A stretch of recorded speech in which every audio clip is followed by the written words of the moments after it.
The best friend is the man who in wishing me well wishes it for my sake. It is during our darkest moments that we must focus to see the light. We are what we repeatedly do. Excellence, then, is not an act, but a habit. There is no genius without some touch of madness. The roots of education are bitter, but the fruit is sweet. It is this simplicity that makes the uneducated more effective than the educated when addressing popular audiences, makes them, as the poets tell us, charm the crowd's ears more finely. Educated men lay down broad general principles, uneducated men argue from common knowledge and draw obvious conclusions. Happiness is the meaning and the purpose of life, the whole aim and end of human existence. Quality is not an act, it is a habit. Happiness is an expression of the soul in considered actions.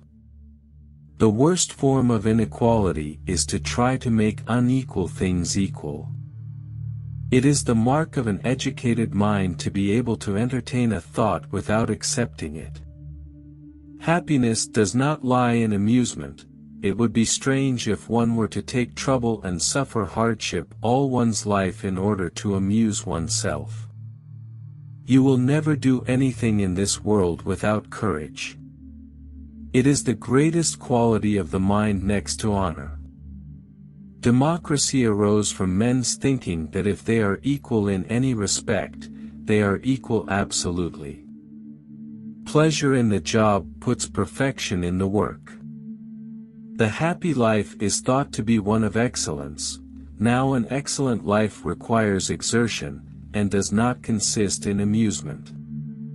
If eudaimonia, or happiness, is activity in accordance with excellence, it is reasonable that it should be in accordance with the highest excellence, and this will be that of the best thing in us.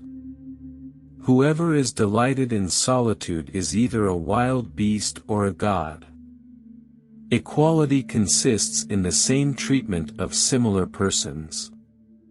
Now since shame is a mental picture of disgrace, in which we shrink from the disgrace itself and not from its consequences, and we only care what opinion is held of us because of the people who form that opinion, it follows that the people before whom we feel shame are those whose opinion of us matters to us.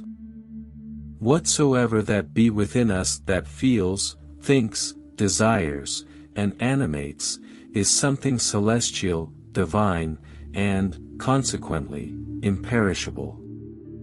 The whole is more than the sum of its parts. I count him braver who overcomes his desires than him who conquers his enemies, for the hardest victory is over self. The aim of the wise is to not secure pleasure, but to avoid pain. The ideal man bears the accidents of life with dignity and grace, making the best of circumstances. Friendship is a single soul dwelling in two bodies.